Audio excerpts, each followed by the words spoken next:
अस्सलाम वालेकुम। उम्मीद करती हूँ आप सब खैरियत से होंगे, खुशबाश होंगे, मज़े में होंगे इंशाल्लाह। और आप देख रहे हैं उम्मे ऐमन फूड।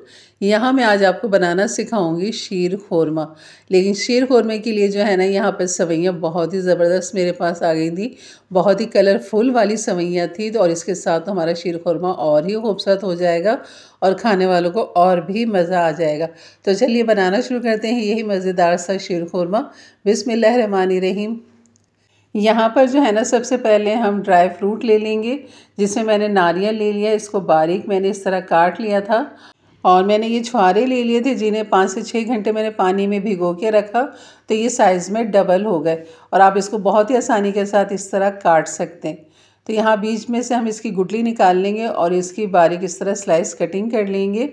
तो छुहारे जो मैंने लिए हैं तकरीबन 5 से 6 अदद लिए। और नारियल को भी मैंने पानी में भिगो दिया था, तो ही आप स्लाइस बहुत ही अच्छे बारीक से काट सकते हैं, पतले स्लाइस। तो यहाँ पर ये छुहारे मैंने काट लिए हैं। और छोटी इलायची जो ली है ना हमने, यहाँ पर 5 से 6 अदद लिए, और जिनका मैंने मुंह भी खोल लिया है छोटी इलायची का। तो लाजमी आपने खोलना है ताकि खुशबू खूब अच्छी से हमारे शीर खोरमे में आ जाए। और यहाँ पर पिस्ते ले लेंगे तकरीबन 1 टेबल स्पून के बराबर। और यहाँ पर बादाम मैंने 10 से 12 अदद ले लिए थे। इनको भी मैंने पानी में भिगोया था और इनके छिलके उतार के इनकी कटिंग कर लिए। तो यहाँ पर हमारे ड्राई फ्रूट हो गए तैयार। अब आ जाते हैं सवैयों की तरफ। और यहाँ पर मेरे पास इस कलरफुल वाली सवैयाँ हैं, जिसका पैकेट मैंने लिया था तो, और 120 ग्राम का ये पैकेट है।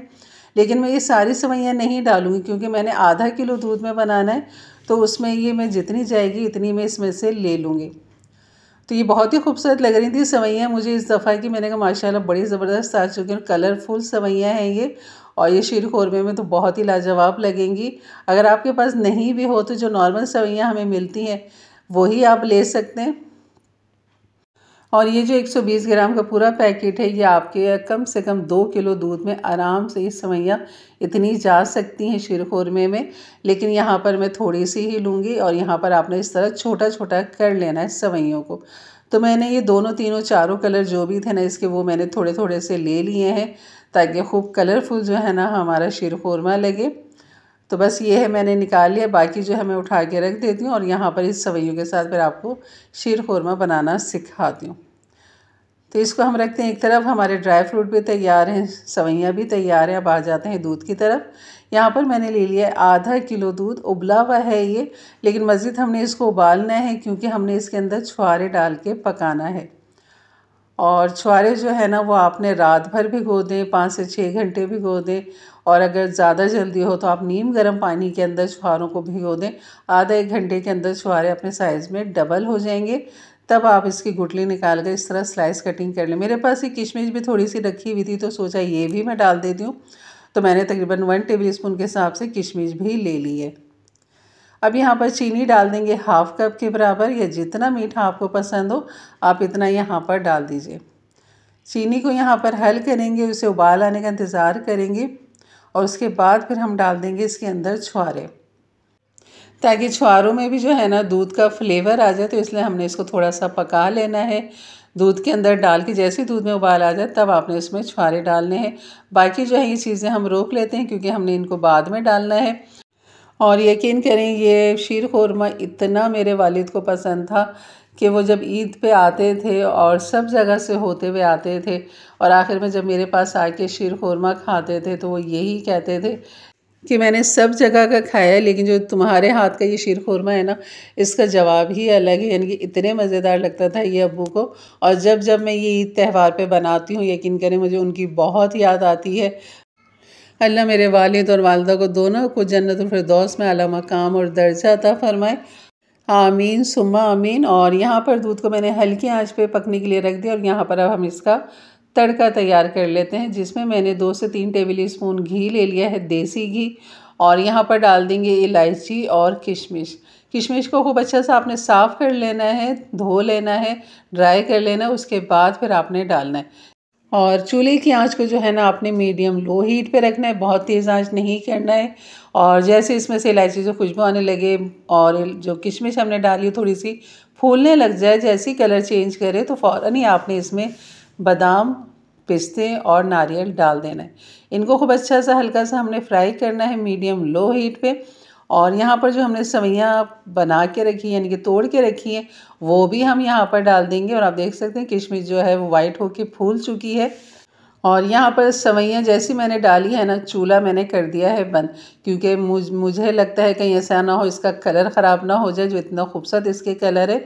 तो बस जितनी हीट इसमें अभी मौजूद है बस इतनी हीट पे हम इसको थोड़ा सा फ़ौरन ऊपर नीचे कर लेंगे ताकि सवैयाँ भी हल्की सी सीख जाएँ। उसके बाद जो है ना ये तमाम का तमाम हम जो है ना दूध के अंदर डाल देंगे। और यहाँ पर इसको खूब अच्छा सा फिर हमने पकाना है, तकरीबन 2 से 3 मिनट पकाएंगे ताकि सवैयों का जो कच्चापन है ना वो यहाँ पर ख़त्म हो जाए। तो खूब अच्छा सा आपने पैन को साफ़ कर लेना है और उसके बाद जो है ना आपने थोड़ा सा मीडियम हाई करना है ताकि इसमें खूब अच्छा सा जोश आने लग जाए। उसके बाद जैसे ही जोश आएगा तो आँच को फिर आपने हल्की कर लेना है। और ये हो चुका है हमारा शीर खुरमा तैयार। लेकिन अभी इसमें जो मैं ट्विस्ट करती हूँ ना, जो इसको मज़ीद फ्लेवर जायका बढ़ा देता है, तो वो मैं आपको बताऊंगी, जो मेरे अब्बू को बेइंतहा पसंद था कि उसमें ऐसा क्या मैं डालती हूँ कि वो इतने मज़ेदार हो जाता है। तो यहाँ पर हमारा शीर खुरमा जैसे कि मैंने कहा कि बिल्कुल ये रेडी तैयार है। सवैयाँ आपकी गल जाती है, नरम हो जाती है ना, तो ये शीर खुरमा आपका बिल्कुल तैयार है।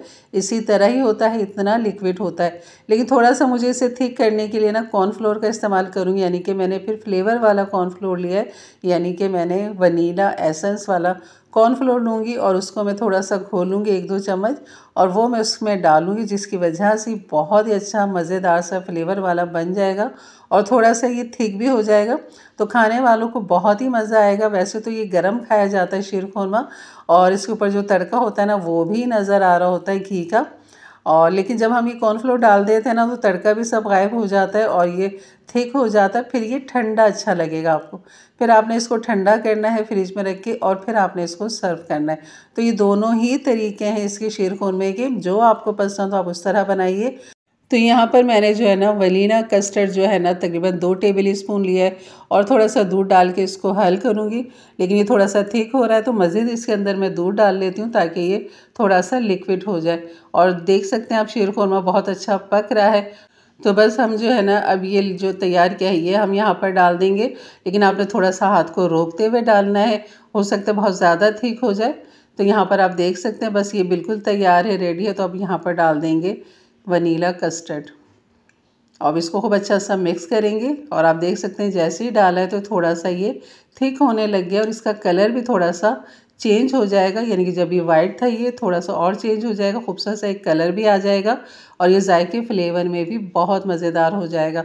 तो आप इसको डिश में निकालें, फिर इसे ठंडा करें, फिर आप इसको सर्व करें, तो ये ठंडा ही बहुत अच्छा लगता है। तो ये देख सकते हैं आप बहुत ही मज़ेदार क्रीमी टेक्सचर इसके अंदर आ चुका है। तो ये थी मेरी आज की रेसिपी। अच्छी लगी तो लाइक कर दीजिएगा। और यहाँ पर तकरीबन 1 टेबल स्पून ही काफ़ी है। कस्टर्ड पाउडर जो है ना आपने 1 टेबल स्पून ही डालना है। आप इसमें स्ट्रॉबेरी फ्लेवर भी ले सकते हैं, जो फ्लेवर आपको पसंद हो आप वो इसमें डाल सकते हैं। यकीन करें बहुत ही लाजवाब बना था। और चीनी बिल्कुल ठीक थी इसमें, हाफ़ कप। जिसको मीठा थोड़ा तेज़ पसंद है तो हाफ़ कप डाल दें, नहीं तो अपने फ्लेवर के हिसाब से आप इसमें चीनी डालें। तो ये बिल्कुल रेडी हो चुका है जनाब। तो बस इसको 2 मिनट में पकाऊंगी ताकि कस्टर्ड जो पाउडर है ना उसका कच्चापन जो है ना वो यहाँ पर ख़त्म हो जाए। उसके बाद फिर हम इसको ठंडा करेंगे और फिर इसको सर्व करेंगे। अब मैं निकाल लेती हूँ इसे डिश के अंदर ताकि खूब अच्छे से ठंडा भी हो जाए। आप देख सकते हैं इसका कलर बहुत ही खूबसूरत कलर निकल कर आया हमारे शीर खुरमे का। ऊपर जो है आप गार्निश कर सकते हैं बादाम पिस्तों के साथ। वैसे तो इसके अंदर सारा ही कुछ मौजूद है। तो आप देख सकते हैं माशाल्लाह कलरफुल सवैयाँ भी हैं और इसका जो टेक्सचर है ना बहुत ही ज़बरदस्त है, बहुत ही लाजवाब है। तो ज़रूर बनाइए मेरे अंदाज से, मेरे तरीके से। मेरे चैनल पे नए हैं तो ज़रूर सब्सक्राइब करके जाइएगा और अपने फैमिली फ्रेंड में भी ज़रूर शेयर किया करें ताकि उनके लिए भी आसानी पैदा हो और वो भी इस तरह की मज़ेदार सी रेसिपी अपने अपने प्यारों के लिए बना सकें। तो इस ईद पे जो है ना आपने यही स्टाइल में, मेरे स्टाइल में शीर खुरमा बनाना है तो ज़रूर बनाइए और इंशाल्लाह आप यकीन करें खाने वालों को मज़ा आ जाएगा। तो इंशाल्लाह मिलते हैं फिर एक अच्छी नई रेसिपी के साथ। तब तक के लिए इजाज़त दें। अपना बहुत सारा ख्याल रखें, दुआओं में याद रखें। अल्लाह हाफिज़।